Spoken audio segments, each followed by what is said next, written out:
Congratulations to all the founders who have been part of this Australia and New Zealand second cohort of 2024. I wanted to tell you a little bit about Founder Institute, as well as thanking our partners and mentors. So today there will be a virtual demo day where there will be a keynote from Franziska, Iseli a little later today. Very much looking forward to that. And also hearing from Julie Perrissel, who is a founder of a Founder Institute portfolio startup. Before that, we'll be hearing from a number of our new portfolio startup founders. Annie, Daisy, Pouya, Naveen, Jam, Saurabh, and Akbar will be telling us about their businesses, what they've gotten out of the program, and what they plan on doing in the next couple of months. Plus, there'll be an opportunity for us to mingle with one another as the night unfolds. So, first of all, let me tell you a little bit about Founder Institute. We are a pre-seed accelerator. So you might have heard of these inspiring or education type events such as Spark Festival, Startup School, or Techstars Weekend. They tend to be part-time, put your toe in the water. Founder Institute is a part-time program, but this is where founders and teams get great initial traction so that they can prepare for pre-seed funding. Beyond us are full-time accelerators or programs that can involve angel investment. And then as you go towards the next stage, that is when founders are often seeking seed or venture capital money so that they can use their full-time capabilities to grow in a fast fashion. Well, Founder Institute is the #1 place in the world to turn ideas into fundable startups. We are very fortunate to have been in over 100 countries and have been supported by over 35,000 mentors, helping nearly 7,000 founders build meaningful and enduring technology companies. We've celebrated 15 years of innovation, having been around since 2009, and we're fortunate to have had founders from the 6 continents. Around Australia, I wanted to call out 2 businesses that have come through the program. One is Checkbox, whose founder is Evan Wang, and he took part in the program in 2016. And they've been providing an automation platform that helps professional service firms like law firms. We also have Dylan McDonald, who together with his co-founder, who he met and was a mentor in the program, Timo Kugler, form Foodini. And they help the growing number of people with dietary needs to get access to the right menus at venues that serve the food they love. Now, they took part in our program in 2020. Here's a greater number of portfolio companies. And what I'd like to call out today is the support and thanks that we have from and to Rebecca Dooley, who is one of our platinum partners, Addison's, who is an Australian law firm. They have made a commitment to support Australian startup founders. They do have friends that they can recommend in New Zealand, but Australian startup founders as they make their first moves. So they're extremely commercial, they're extremely experienced, and want to help founders set their businesses up for success, particularly when it comes to things legal. Now, in Australia and New Zealand, I am thrilled to have been partnered with Paul Krzyzewski, who is a product management expert, as well as a multiple startup founder. And he has worked tirelessly to support founders from across the 2 countries as they build their businesses. We've also been supported by associates, Sarah Dean, Sharon Radul, Maz Zaman, who's been our lead associate, and Andrew No. And I want to thank them very much for all their efforts in helping us put on a program to help impact founders who have great ambitions for the future. Also want to thank some of the key mentors. So thank you, Ruben, Alan, Annie, you're a champion. Franziska and Pete, one of our top-rated mentors, thank you for joining us tonight. And thank you for continuing to be a great inspiration and also being brave to share some of the unvarnished truths so that founders can make more progress. And some of the top mentors that we have in our region include Cyril Osborne, Chris Clark, Joanne Suchard, and Matt Brown. Thank you very much for your continued support of the program. At Founder Institute, we believe there are great entrepreneurs everywhere, but giving them feedback and structure at the earliest stages can significantly increase their chance of success. And what we do is help those entrepreneurs in those pre-seed stages move quickly with fewer steps. Founder Institute is part of a global ecosystem of building startups, of helping local communities, and through our involvement with Venture Capital Lab, VC Lab, building a whole infrastructure of funds that are able to fund and support this next generation of entrepreneurs. And it all starts with the Founder Institute core program that the people today we are celebrating have taken part in. And these are the typical applicants. They're pre-seed, they're either idea stage, they're team stage, or they may have launched. And they will have taken one of two tracks. For those who are a little less progressed, the launch track, where there's a lot of validation and thinking about the team and the go-to-market. And there are others who have perhaps started a few steps earlier and they're on the growth track, where they're focused on traction and preparing for investment. Here's a little Gantt chart for the launch track. You can see pitching, customer development, and leadership. And then you can see for the growth track, there is more focus on investor due diligence, KPIs, and growth strategy. Our methodology at Founder Institute consists of three things. We have a proven process so that founders can build quickly and cheaply. Remember, MVP means minimum viable product, not maximum most expensive product. We're highly structured and sequential. So over our weeks, there are what we call growth sprints, where people are able to focus on key deliverables so they can get from 0 to 100 ASAP. We think, having looked at the results of founders who have been through our program and those who are doing it part-time by themselves, 2 years of progress can be compressed into 3.5 months. And there is constant feedback from sessions thanks to our informed mentors. So we find great people, we give them a devoted and global support network, we put them through a structured growth process, and we give them a lifetime of support. And this is the Founder Institute roadmap. People take part in the FI Core program, takes about 4 months, after which they can graduate to take part in all of these Founder Lab programs, such as the Product Market Fit Lab, as well as the Funding Lab. And then there is access to the exclusive pre-seed investor network. That's not all. Our founders get access to all of these partners, up to $2 million USD worth of perks. So what does Jason Calacanis from This Week in Startups say? Founder Institute is the most raw street program out there for startups. We want to be very honest. We want you to get things done.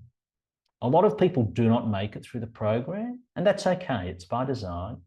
And those who don't make it through the program are always welcome back in the next program.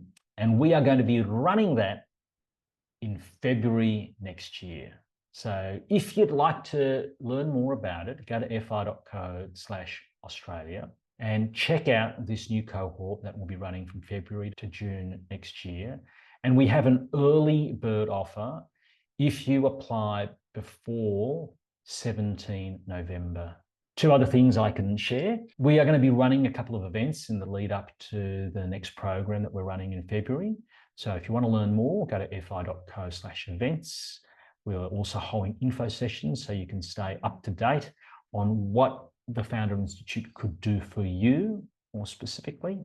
If you are a startup founder or you're thinking that you might want to be a startup founder and want to understand a little bit more about the traits, the DNA of a founder, we encourage you to get this free report. It takes about half an hour to go to fi.co/DNA. I've done it. And it rates you based on a whole range of dimensions.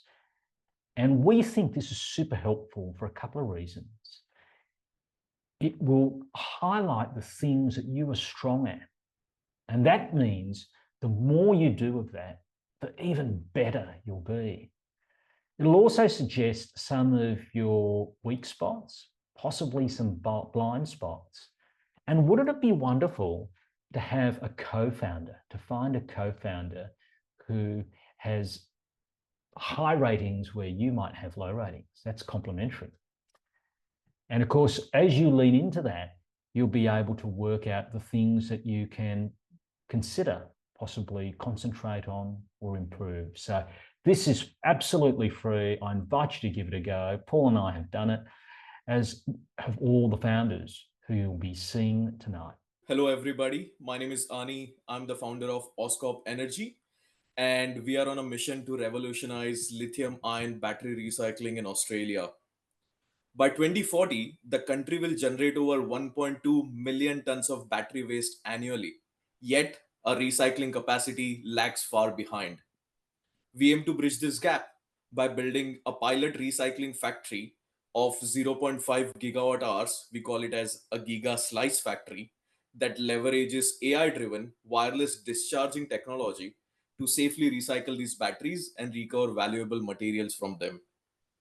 With only 4 recycling facilities currently nationwide, we are stepping in to deliver a scalable, future ready solution, transforming battery waste into a resource that powers Australia's circular economy and strengthens its position in a global supply chain. Number one, secure a supply commitment of 3 million kilograms of end of life batteries, diverting this waste from landfill.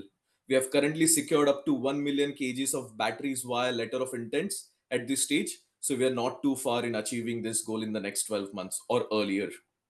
Second is our advance our technology readiness level of our patent pending tech from TRL2 to TRL5, achieving a virtual proof of concept and lab demonstration so that it's ready for our first gigaslice factory. And third is to achieve our 100% of our fundraising goal to establish our first facility of many, setting the foundation for transforming battery recycling in Australia and again contributing towards sustainable circular economy. There are 3 sort of key mentors. My journey and experience with Founder Institute has been amazing. The mentors have been invaluable, especially in refining my business model and especially resilience as a founder as well. And this journey has given me clarity and confidence to lead Oscorp Energy towards becoming the leader in battery recycling in Australia. Shout out to Paul. That's not Paul's literal words.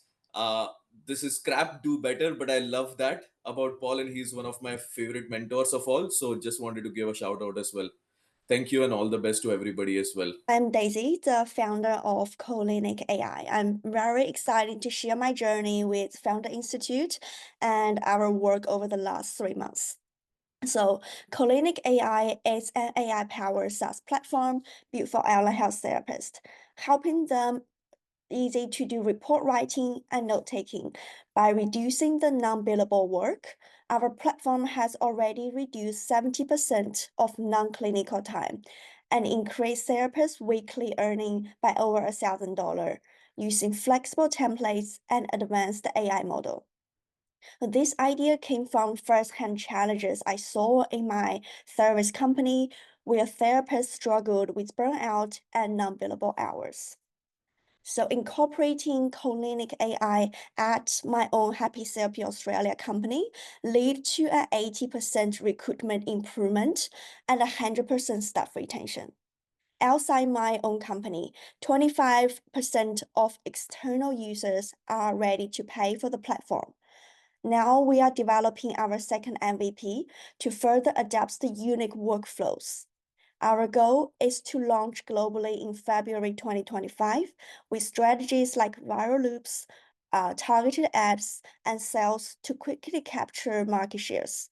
Beyond report writing, we are building a knowledge-based database for AI-driven intervention suggestions and a patient therapy communication platform.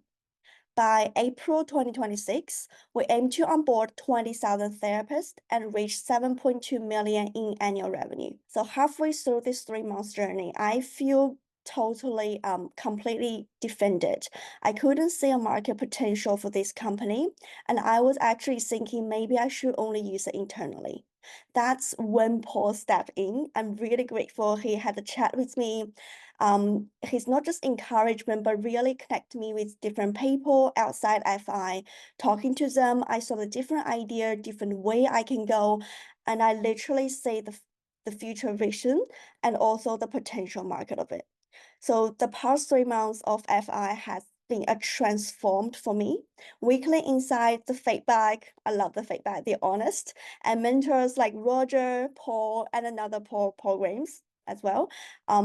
Even though that lead me to multiple pivots.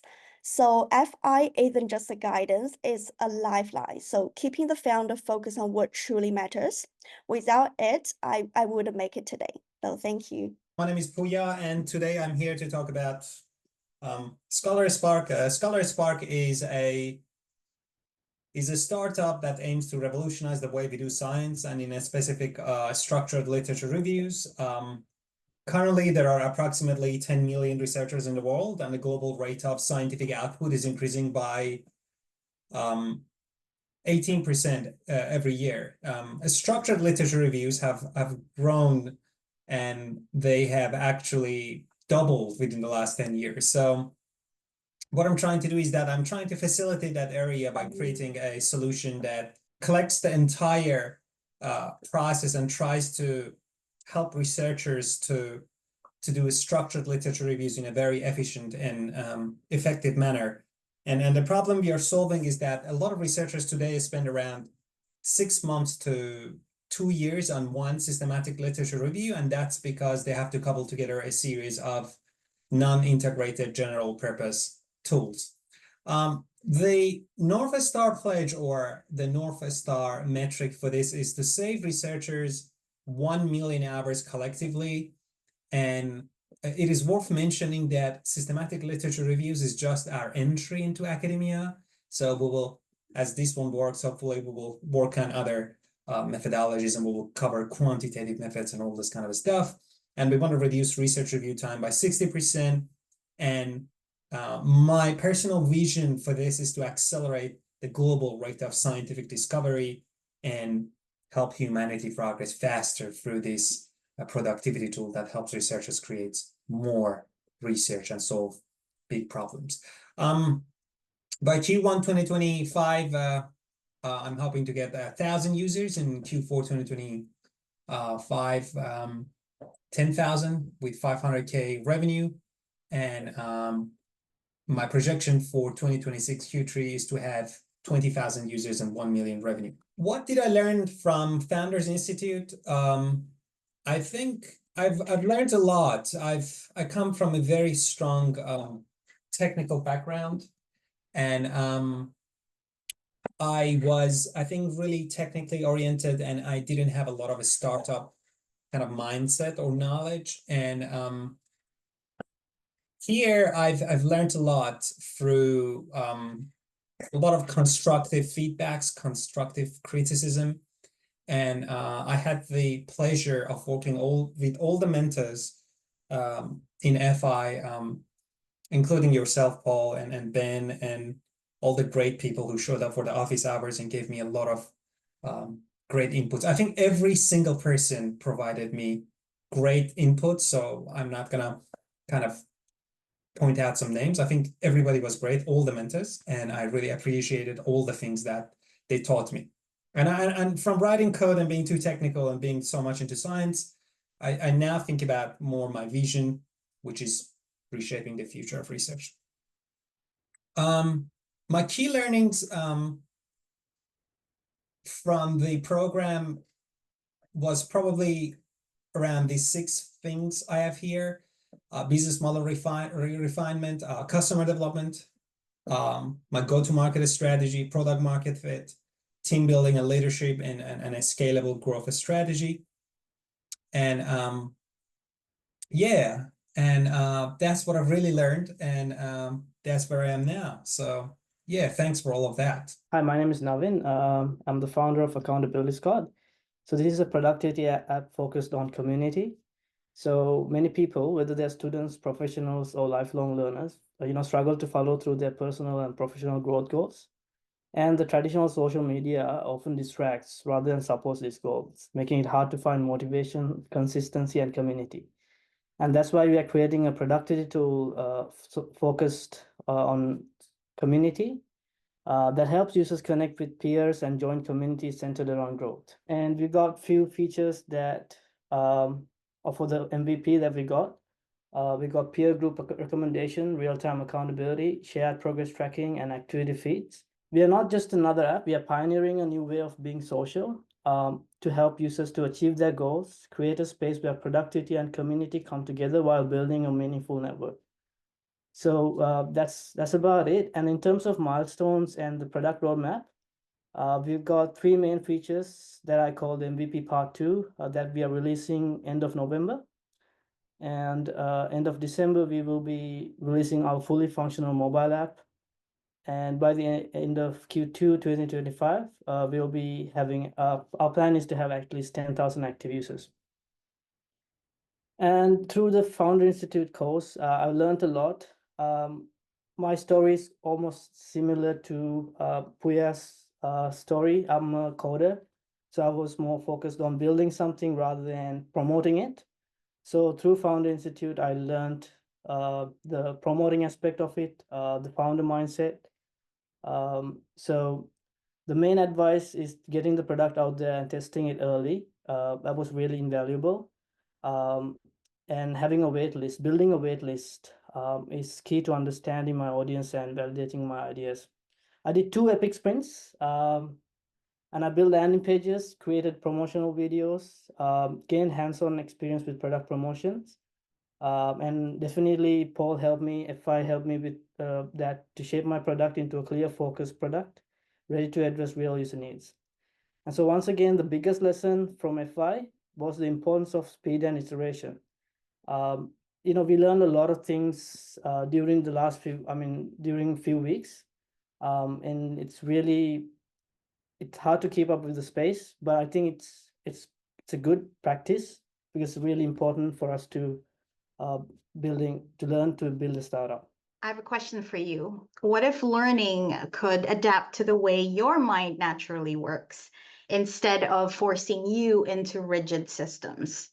Well, you see, there are 59 million ADHD entrepreneurs worldwide. That's actually a $46 billion market.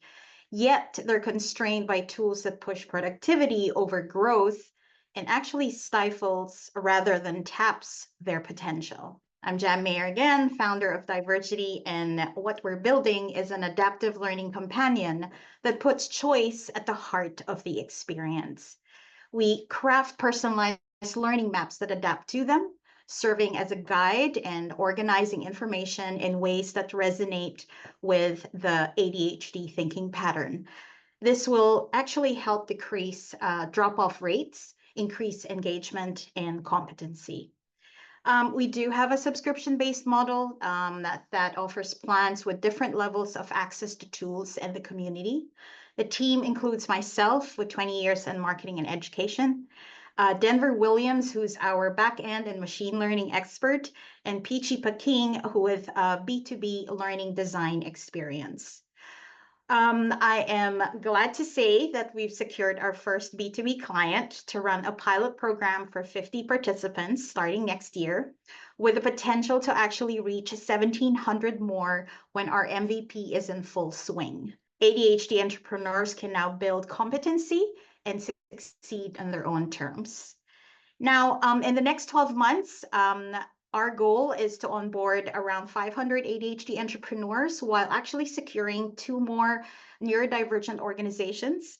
This milestone will actually help us establish our market fit, and validate our impact expanding our market. Look, this goal isn't just about numbers. It's actually demonstrating that we can transform how ADHD entrepreneurs engage with learning. We'll gain valuable insights to improve our adaptive learning maps.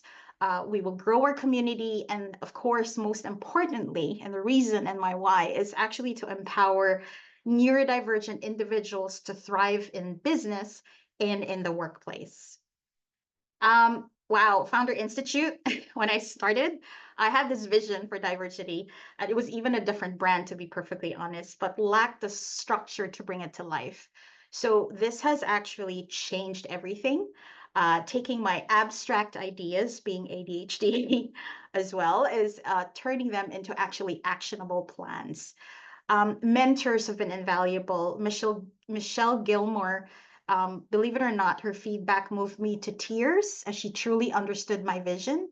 Vern Chan, she boosted my confidence, acknowledging my progress, affirming that I was on the right track. Alan Lilac. Alan was a great listener, above and beyond the office hours, seeing me not just a founder with deliverables, but actually a person. Paul Grimes, thank you. During my toughest times, Paul reminded me of the happy path in product development, which is a concept that now continues to guide me in building the MVP. Paul and Benjamin, I know you're behind the scenes and stuff. Thank you so much for all the support in emails. And Benjamin, I will never forget that Sunday, that 10-minute call that actually encouraged me to consider a pivot. So thank you. So Founder Institute has equipped me not only with the tools and insights, but the support that truly believes in my mission. Thanks, everyone. And congrats to the fellow founders as well. Hi, everyone. My name is Saurabh, and I'm the founder of SkillCef, which is trying to solve the problem of bridging the gap between education and employment. So the problem is 75% of employers struggle to find the right skills because the existing platforms, most of them do not provide a tangible way to identify skills, measure them, and have some verified skills which will help them in the hiring process. And this also solves the problem of identifying the skills gaps and addressing them through our platform. So our solution is an AI-driven skills assessment platform, which uses skills assessment as a diagnostic tool to enable learners to identify their skill gaps and upskill themselves and have these sorts of verified skills which will help recruiters in reducing their hiring times. Our traction so far is 1,100 users, which is a combination of B2C and B2B customers.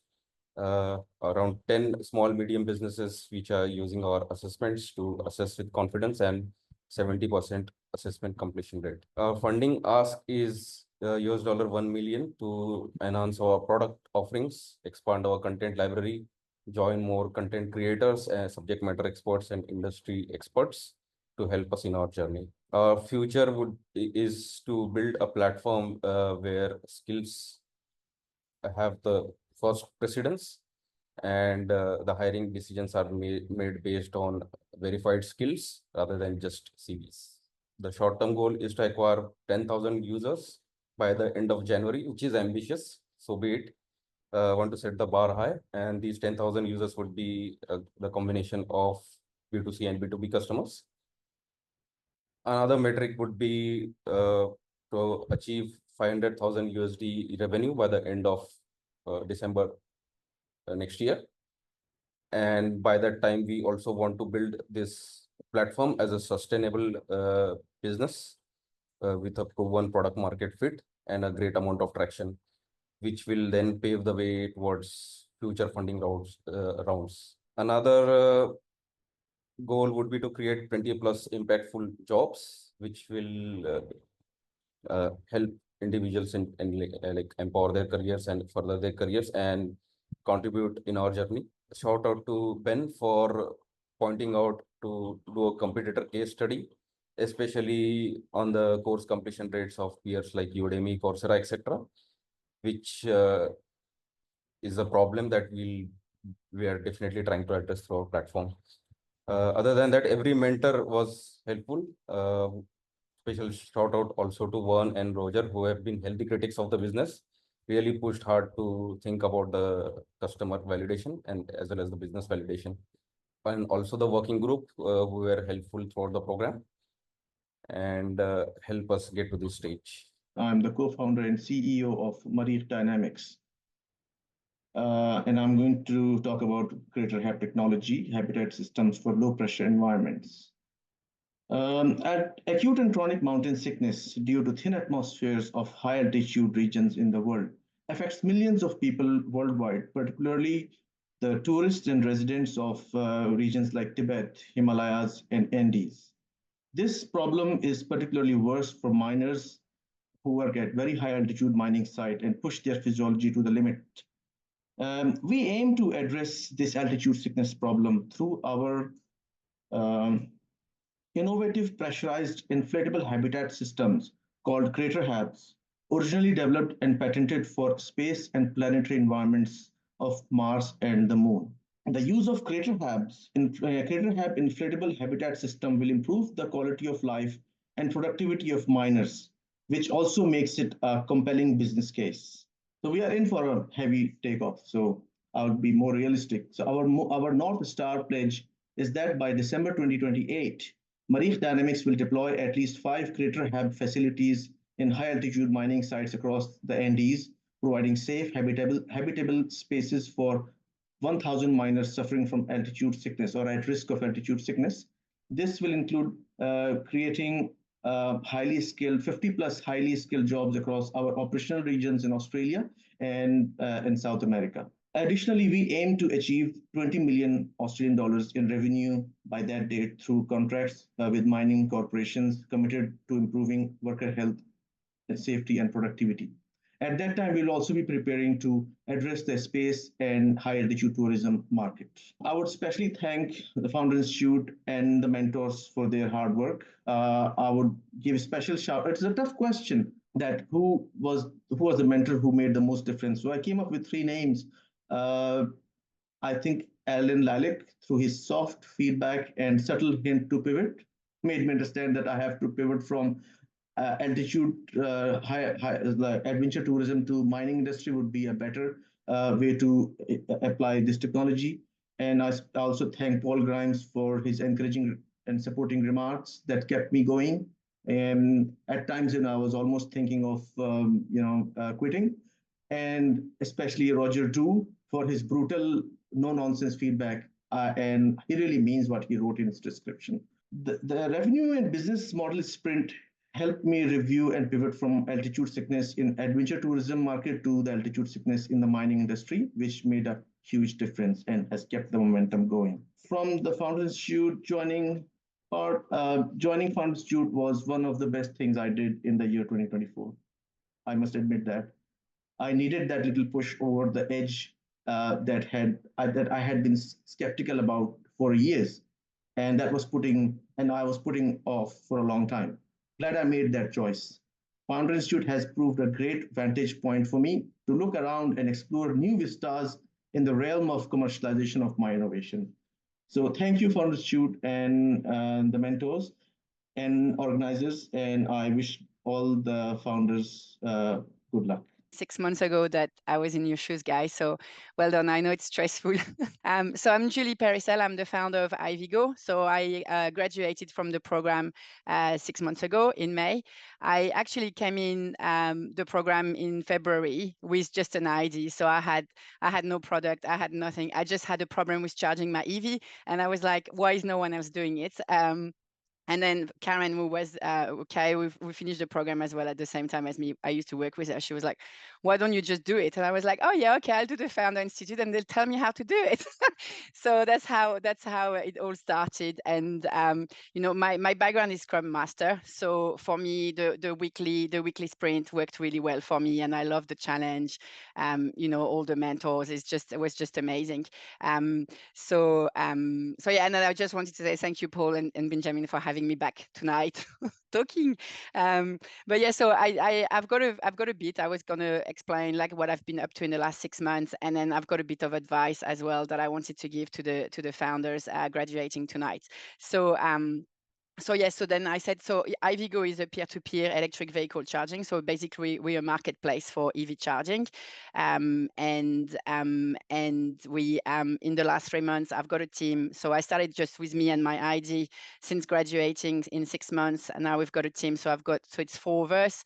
My co-founder joined me full time in September, and we've got 2 people working for us as well, and I've got advisors as well. So we've got a really robust team, and we handling too. So we've delivered MVP, we've done alpha testing, and we're just about to launch beta with people on our wait list. So we're focusing our beta in Sydney. So if you have an EV, you're welcome to join our beta testing. Bit of self-advertising. but yeah, so it's sort of like for me to think about, back in May, we didn't have anything, we didn't have a product, to now we've got an app. Every time I see the app, I'm like, oh my God, I can't believe it's real, and it's happened so fast.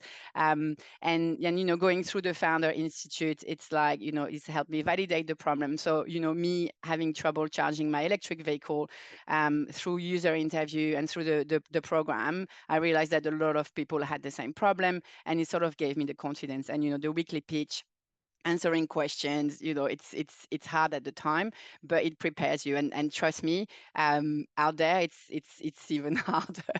So because you end up building a relationship with mentors, right? And then when it's new people, every time you have to build that trust all over again. So yeah, lots of hustling happening. Yeah, so today at Ivigo, so we've got 50 people on waitlist that we're ready to onboard. We've got our MVP, we've got lots of traction. So that's really exciting, and I just keep going. So the 3 pieces of advice I was thinking that carried me through since completing the Founder Institute that I got from mentors was, number 1, move fast. Like keep hustling. Like you guys are graduating today, but whatever happens in the next 6 months is going to be absolutely critical to how your startup is going to go, because you've got the momentum, you've got the network, and you've got the vision and all that. Like, don't stop now. Like, that's where you start really going into the real world and networking, talking to people. The more people you talk to, the better. So one of the advice that I had is like, I'm always pitching. I go to calls, and I'm pitching to the lady I'm talking to, like, because anyone, and it's been true that anyone I talk to is either like a potential customer or a potential partner or investor. Even like it's happened to me that I'm talking to someone, and it just happens that they're investors, like angel investors or anything,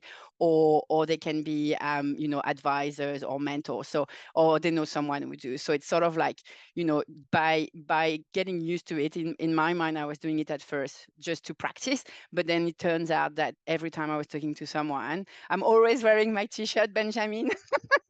but but yeah, it's just open doors. It's just unbelievable. And until I kept doing it, I didn't realize the power of that. So pitch to everyone. I pitch to my kids all the time.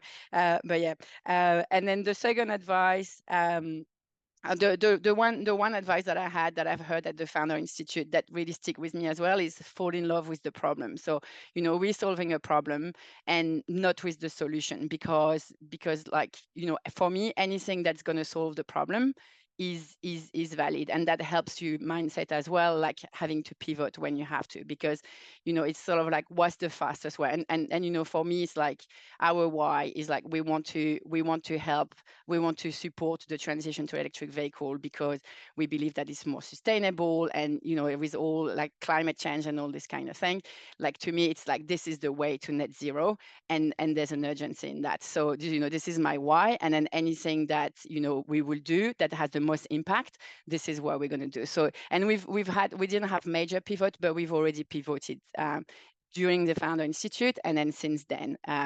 But yeah, and then so these are my advice that I brought in, that the stuff that I brought in from the Founder Institute, in terms of sort of the last 6 months, what I've learned. And be ready to grow a lot as a person. Like I'm growing every single day. I'm learning every single day. I'm taking in feedback. I'm like a sponge. But it's like be focused. So you know, it's so hard not to get FOMO. There's like so many things that will happen, and you know, you'll be talking to a lot of people. But it's sort of like be focused on your vision, on your strategy. For us, we're actually doing OKR, so objective and key result. So we've done that as a team, and that help us stay focused on what is that we're delivering in the next 3 months, and then we can review that as we go, still being flexible. But it helps me mostly not getting too distracted, right? So be focused and you know, to show real traction. So we need, you know, you'll have to show numbers. You'll have to see, you know, we've reached out to so many people. We've got that many conversion. All this kind of thing is so important to demonstrate traction when you start talking to investors.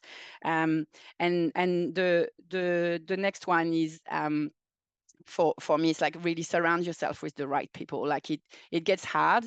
You know, it's like you get knocked down, you get back up. But then, you know, for me, my team, my family, they're like my main supporters, and that's so important because, you know, in times of low, to have that network, to have the people that are just going to be like, yes, it's working. Like, you know, you'll do it and everything like this. We're all going to do it together, kind of thing. Like that's really, really important. And to me, it's like, yeah, you know, it's what keeps me going as well, my team. The last one I put, and you've mentioned Rebecca, but one of the things that I got out of the way as soon as I finished the Founder Institute, and some of it during the Founder Institute, but you know, it's to have like a really robust shareholder agreement. You know, I've set up my ESOP. I did all the legal bits early on, because then it's sort of like, even between my co-founder, I think it was, once we got this out of the way, we were focused on like, okay, let's deliver, rather than being like, oh, what this happened. So sometimes it's uncomfortable discussions to have, because you think about everything that can go wrong. But you know, and Rebecca was really helpful during the program as well with that. But you know, and I don't like the legal stuff, so I'm like, I got it first and then got it out of the way, and you know, now it's like it's good. And then even when people come in, when I started reaching out to advisors, I actually got all my top advisors that I had on my target list. But you know, it's like I was coming in, I was saying, this is our why, this is our vision. Oh, and by the way, I've already got an ESOP in place. It looks like, okay, well, she's you know, she's organized, and it just looked good. But that is, and the final one that I want to say, and Jam, I probably need to reach out to you at some point, but it's really look after yourself. You know, this is not a race. It's a marathon, and you know, I'm not the best person to talk to it, but you know, you need to be there, and not just you as founders, but when you have team, is like, you need to make sure that the team, like, you can all get to the finish line together, because that's the most important. But yeah, so look after yourself. That's it. So in summary, is like pitch, hustle, talk to people, grow your network, and at the same time, stay focused. So it's like bits of everything.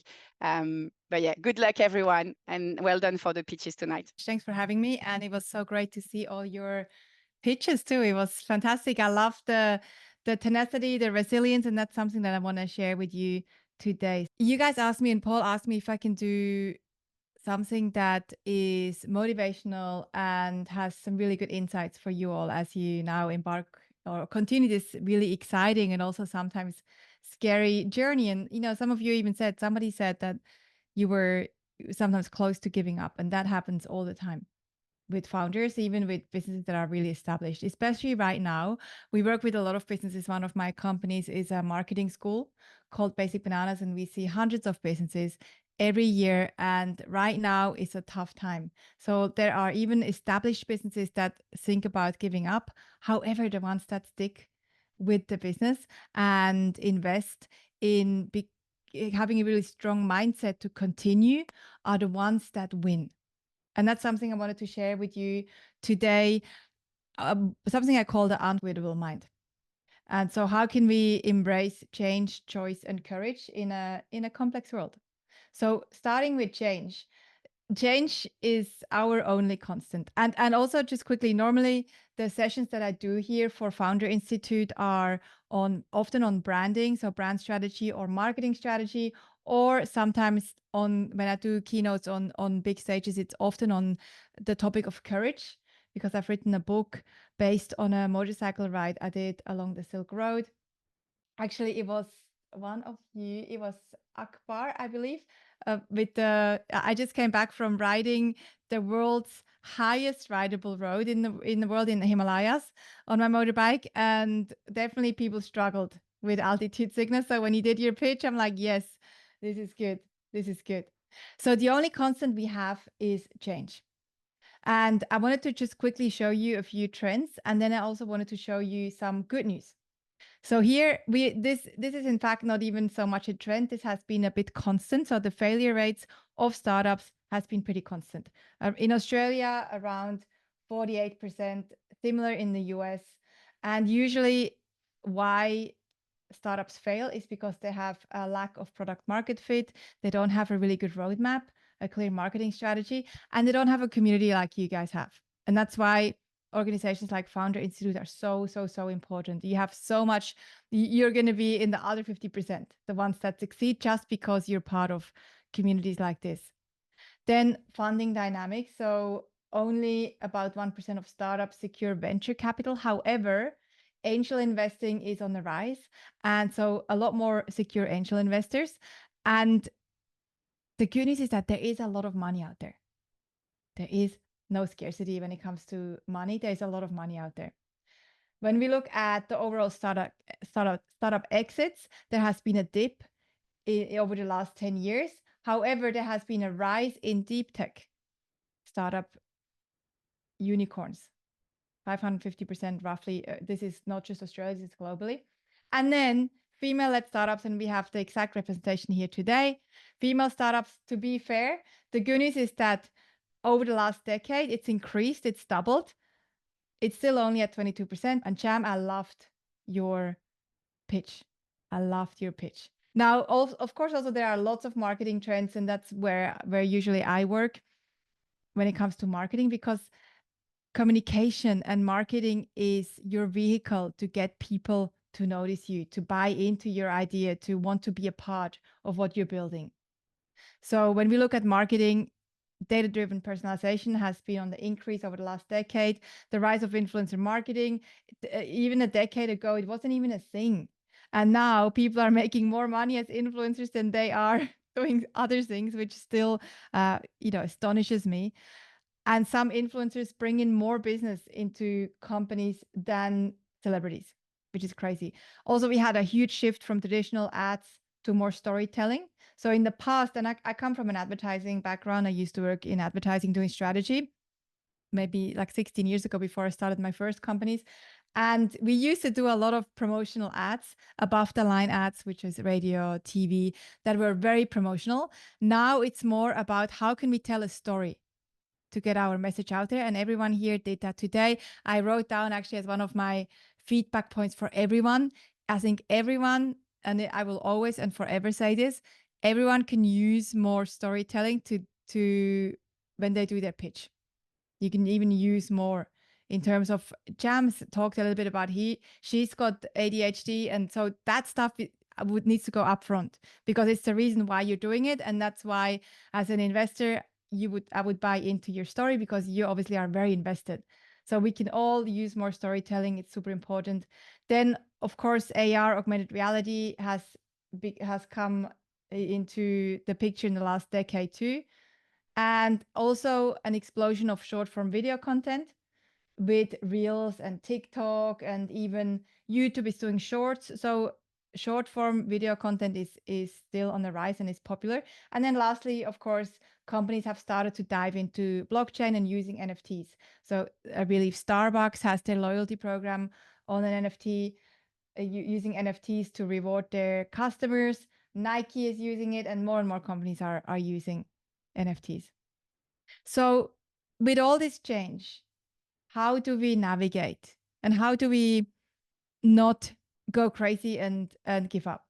And I wanted to give you just a really simple, practical framework here that you can use whenever you see crazy change and you need to adapt. Many of you have completely changed your businesses. I heard in your pitches, you have completely innovated and renovated your companies over this program, which is often necessary. So first of all, we need to acknowledge and be aware that there is some sort of a change happening and needs to happen, accept it and be open to it, even if it's uncomfortable, and then adapt and act. So act, even small actions.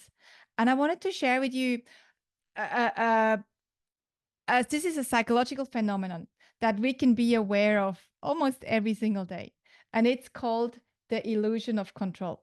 So it's a psychological phenomenon where we humans overestimate our ability to control or influence things that are beyond our control. We have this a lot. So we may lose a pitch, or we may not win some investments that we were hoping for. Now, either we can, again, if we go back to this, we can accept it, or we can be sad about it. So we can choose anything we want to feel. So let's say we didn't get the investments we wanted. We can't control the other person's decision. We can now decide if I want to be sad, or I want to be okay with it, or I want to just go and find other people to help to work with. We can always choose how we feel in different situations. And in business is a roller coaster. Even now, I've been running businesses for 15, 16 years, and it's still a roller coaster for some of them, and usually at different times. And I can always choose how I want to show up. Do I want to give up? Do I want to be sad about things I can't control? The economy isn't going well. I also have an e-commerce business right now. It's not a really great time to run an e-commerce business. What do I want to do about it? Do I want to be upset all day, or do I want to just move on and figure out different ways to reach customers and build different products that connect with our customers? So amongst all these changes, we always have a choice. We always have a choice, and we're faced with decisions all day long. So we have to figure out how we make choices. And there are some good news here that I wanted to share with you. We can also, as I mentioned before, we can choose to change our perception. We can choose how we want to see things. And I really, truly believe that, again, from seeing so many business owners, the ones that are able to cultivate a non-fuck-wittable mindset are the ones that will win. So the good news is that it's never too late. And, you know, often we hear all these stories and on TikTok and all this stuff on YouTube of all these young entrepreneurs that have made billions by the age of 30 or even younger. But the average age of a successful startup founder is 45. There has been research done on that. And when I heard that, I was like, cool, we still got hit. Well, I'm 42, but I still, you know, people generally have still got time. You all look pretty young. And even if you're in your 40s, good, because you are more likely to succeed than a young kid. Then turning failure into insights. And I feel like this is a really interesting one because, again, many startups fail. Many startups have pivoted, for the lack of a better word. So if we look at, for example, Twitter, so now called X, it began as a podcast sharing platform and it failed. It didn't have any cut through, so they changed the offering. Also, YouTube was initially a dating site, I believe. So again, it failed, so it changed. And this is what we can do as business owners, entrepreneurs, is we can learn from our failures. And instead of, again, going down the pit of despair, we can adjust. Then also the power of small teams. We don't need to, these days, especially with AI, we don't need to build huge teams. I used to have much bigger teams. And now with AI, I have smaller teams, but we make more revenue with a smaller team because we don't need huge teams anymore. If we look at WhatsApp was acquired by Facebook for, I think, around like 19 billion. They had a team of 55 employees, 55, and sold for 19 billion. The last one is always one that excites me the most, which is, since COVID, of course, we can work from anywhere. So from office to anywhere. And the good news about that for us business owners is that it broadens our talent pool. We don't only have to search for people to work with here where we live, but we can generally, depending on time zones, we can have people anywhere. And that's a really cool thing for us to consider. Now, the last thing I'd like to share with you is the topic of courage. And this is the book that I've written based on my motorcycle ride. And the reason why I want to finish with this is because without courage, we're not going to do anything. Without courage, we're not going to take action. We're not going to keep going. We're not going to ask people like it was, what was Julie? Yeah, Julie is without courage. She's not going to talk to the checkout lady and the guy in the counter and the guy in the fruit ale and the lady in the, at the party. It takes courage, and courage is the underlying force of everything we do in life and business. But here we talk about business. It's the underlying force. Courage is the driver of everything that we do. Without courage, we're not going to do anything. Without courage, you wouldn't be here. Without courage, you wouldn't have pitched today. You wouldn't have started your own company. It takes courage. All of it takes courage. Now, this is actually a clip from the recent ride I did here in the Himalayas. And when I dug deep into courage and what exactly it means, the one thing that has come out of some research and some studies that I found is that ultimately what humans really want is a sense of freedom. We want to feel free. We want to feel free from our own self-inflicted constraints. We want to feel free from other people's criticism and other people's ideals. I'm sure a lot of your family members don't understand what you're doing. It's okay. Doesn't really matter. You know what you're doing and you keep doing what you're doing and have your big vision. It doesn't really matter what anyone else thinks. And so freedom flourishes where courage is cultivated. So the more we practice courage, the more we feel free. And there is a Stoic philosopher you guys may have heard of called Seneca. And what he said is that he who is brave is free, or she who is brave is free. Now, what does courage mean? What's this concept? Is it just some, big fancy word to throw around? What does it exactly mean? Now, courage, if you look at the word, comes from the word cor, which is a Latin word, and it means heart. So courage comes from the heart. Courage is not just about being fearless. And there's a very common definition of courage, which says courage is when you face your fears and you take action anyway. But that's not the whole picture.